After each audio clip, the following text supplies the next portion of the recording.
Things. We come without them, we leave without them. So why do we accumulate so many in between? Physical things provide a sense of security for us humans, or so we think. Materialism tells us the more you own, the better your life will be. It sounds horrible, but we all do it to some extent, even if we don't go overboard. I did some shopping. You know, I haven't really uploaded a haul on this channel in a really long time, but to be honest, the shopping never stopped. We tend to equate buying things with positive emotions, consciously or unconsciously. Subsequently, we think that purchasing new stuff makes us happy. But does it?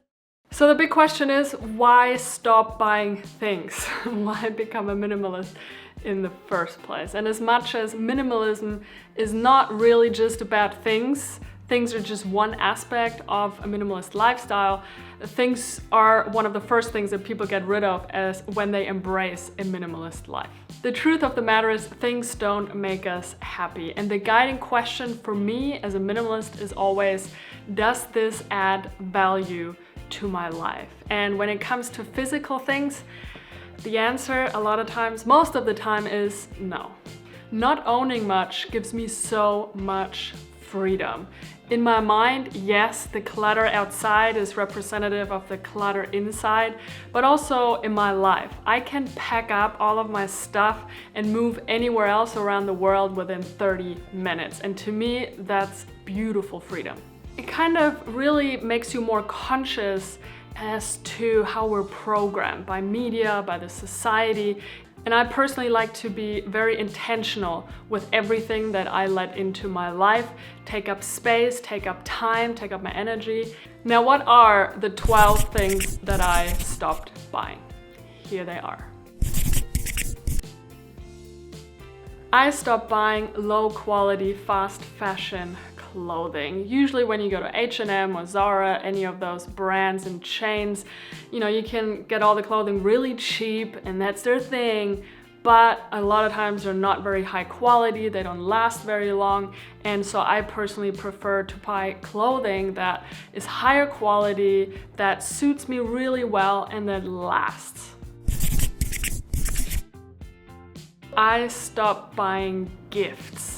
Physical gifts. I personally prefer to give experiences or maybe perishables, or invite someone for a dinner or some other experience where we can actually spend time together, or where they can spend time on their own, maybe a massage that just really feels good, and that's a beautiful experience. I don't want to add more clutter to other people's lives. I don't want to assume that when I buy something that's something that they need.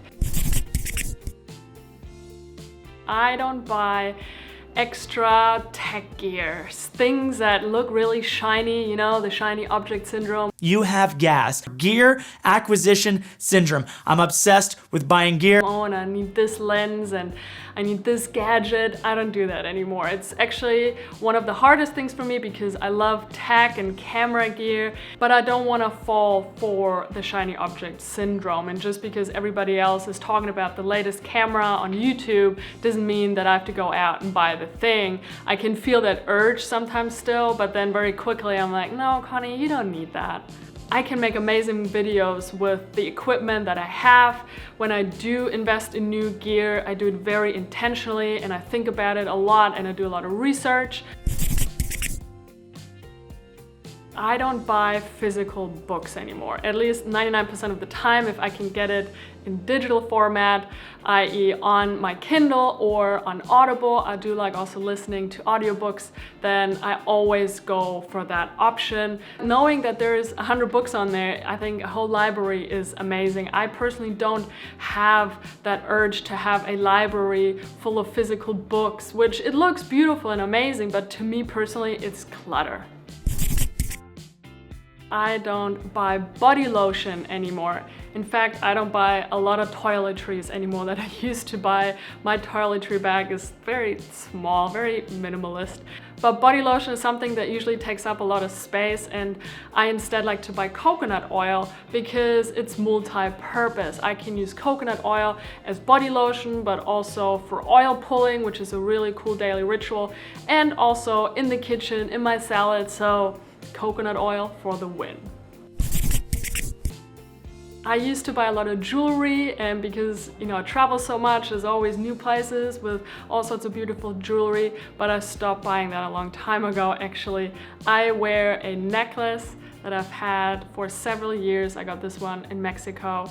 I have a little bracelet that I got at a yoga conference a year or so ago. It's very minimalist, I love it. And I have my little earrings that I got in Nicaragua, I believe maybe 2 years ago or so. I don't buy any extra underwear. I have a number that I know works well for me, and that's 10. That means I have to do laundry once a week, usually after 8 or 9 days. My underwear, they're all the same. They're all black. They're all from the same brand. They're beautiful. They're awesome. They last. They're not super cheap, but they last. They're very high quality, and that's what's important to me. At any point in time, I only own 2 pairs of shoes and 1 pair of flip-flops. Those 2 pairs of shoes, it's really only 1 pair of like Converse or any sort of shoes that I wear during the day, and then 1 pair are running shoes that I wear for hiking, running obviously, or to the gym. So that's it, no extra shoes, which sometimes can be challenging, especially in the beginning because we're so used to having a lot of pairs, and I used to as well. But man, you really only need 2 pairs and flip-flops. That's actually a very recent development because I started using my iPad as a notebook when I bought the Apple Pencil, which means I literally write on my iPad. I don't need physical notebooks anymore, which for me is very freeing and liberating because writing in itself is really important to me, but I just never liked having a physical notebook. So for me, that solution is working really well right now. I don't really buy souvenirs for myself. I don't really like decorative items or stuff to put on walls and on tables, and I just don't need that stuff. I also don't buy souvenirs for other people, or I don't buy postcards, any of that. I stopped that a long time ago. I just don't buy things just to remember my travels or the country or something. I don't have any special clothing for weddings or any special events. I just wear what I have, and I really only have 2 pairs of jeans and a couple of shorts, and it's just gotta do. I don't like wearing special occasion clothing. I never did, but I was conditioned in a way that, oh, I need to have them and I need to wear special clothing to special occasions. And then I realized, no, I wanna wear something that makes me feel comfortable, where I feel like I'm me. But when I put on special occasion clothing and special shirts and special pants, or back in the days I used to wear also dresses, I just never felt like me. So I was like, no, I'm not doing that anymore. If I go to a wedding or a special birthday or a special event, I wear my jeans, and it's never been a problem.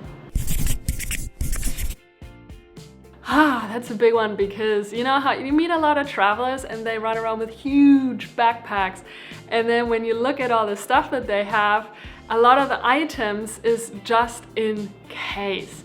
I don't want to live that way. Just in case I needed it someday in some non-existent hypothetical future. You know, just in case. Just in case. The 3 most dangerous words in the English language. I don't want to have this extra insurance policy in physical things of like, oh, just in case when this happens, or when I have a special visitor, or when there is this special occasion where I have to wear special clothing. No, I just don't. When I need things, I buy them right then and there, but not just in case. And also, I don't keep them longer than I have to. And this is it, my friends. These are 12 things that I stopped buying. They help me to feel a lot freer and more liberated, so much more freedom in my life and in my mind, and just less clutter everywhere. And it's so much easier to move around the world like that and live in different places and to just enjoy life more and actually create a life that's more meaningful with less things, because things, why do we need things? So tell me, are you a minimalist? What are things that you stopped buying, that you got rid of? Let me know in the comments how you enjoyed this video, and also give it a thumbs up. Subscribe to my channel for more awesome videos on minimalist coming up very soon. Thank you for watching. I really appreciate you. Sending a lot of love from Los Angeles. Until next time, bye. Mwah.